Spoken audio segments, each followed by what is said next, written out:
অনেক গরম পড়েছিল, তো আল্লাহর রহমতের বৃষ্টি দিয়েই দিল।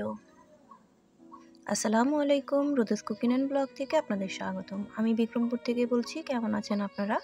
আশা করি আলহামদুলিল্লাহ ভালো আছেন, সুস্থ আছেন। আমিও আলহামদুলিল্লাহ ভালো আছি। এই তো ভাত বসিয়ে দিয়েছি, আর তরকারি রান্না করার জন্য মাছ মেখে রেখেছি, হলুদ আর লবণ দিয়ে আলু কেটে নিয়েছি। আর এখানে কড়াই বসিয়ে দিলাম, তেল দিয়ে দিব। এখন মাছগুলোকে ভেজে নেব।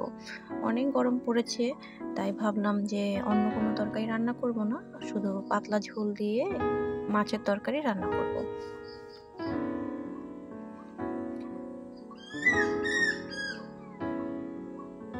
তো আমার ভিডিওগুলো ভালো লাগলে অবশ্যই লাইক, কমেন্ট, সাবস্ক্রাইব করে আমার চ্যানেলের পাশে থেকে যাবেন। ফুল ভিডিওটা অবশ্যই দেখবেন।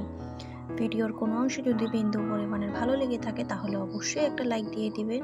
আপনাদের একটা লাইকই পারে আমার ভিডিওগুলো আরও 5 জনের কাছে নিয়ে যেতে। তো এখানে আমি মাছগুলো সবগুলো ভেজে নিব।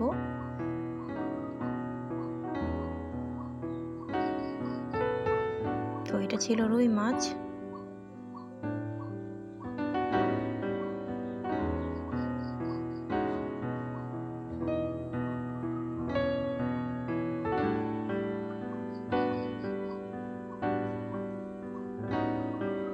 তারপর মাছগুলো ভাজা হয়ে গেছে, এখন আমি একে একে উঠিয়ে নিচ্ছি। তো সেই কড়াইতে আমি আবার একটু তেল দিয়ে দিলাম। তো পেঁয়াজ আগে থেকে কাটা ছিল, এখন এই পেঁয়াজগুলোকে আমি ভেজে নেব। আর আমার আপুরা অনেক সুন্দর সুন্দর রান্না জানে। আমি কিন্তু রান্না শেখাতে আসিনি, আমি যখন ঘরে আমার যাই রান্না করি সেটাই আপনাদের সাথে শেয়ার করি। আপনাদের সাথে শেয়ার করতে ভালো লাগে, আর আপনাদের সুন্দর সুন্দর কমেন্টগুলো পড়তেও আমার খুব ভালো লাগে। তো এখন মশলাটাকে কষিয়ে নেব। সব ধরনের মশলা দিয়ে, হলুদ গুঁড়া, মরিচ গুঁড়া, লবণ, আদা বাটা, রসুন বাটা দিয়ে আমি এখন মশলাটাকে ভালো করে কষিয়ে নিচ্ছি। তারপরে কেটে রাখা আলুগুলোকে এখন দিয়ে দিব। এখন এগুলোকেও ভালো করে কষিয়ে নেব।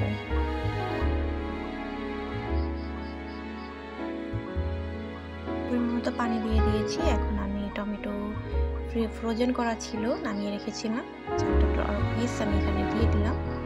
আর এইদিকে আমি তরকারিটা বসিয়ে আদা বাটা, রসুন বাটা এগুলো আমি রেখে দিচ্ছি ফ্রিজে, যেগুলো আমার লাগবে না।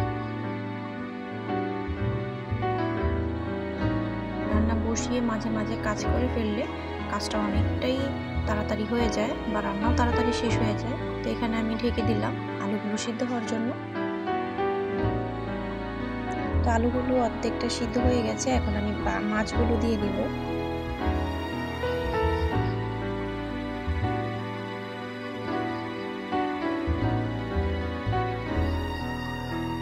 একটু ঝোল রাখবো, কারণ যেহেতু এক ধরনেরই তরকারি রান্না করেছি, আর কোনো ভাজি রান্না করিনি, কারণ অনেক গরম পড়েছিল, সেই ভেবেই এই রান্নাটা করা। তারপর আমাদের বিক্রমপুরের শাকটা দিয়ে দিলাম। এখন কিছুক্ষণ জাল করে নিব। তো নামানোর আগে আমি কিছু ধনিয়া পাতা দিয়ে দিলাম ছিটিয়ে।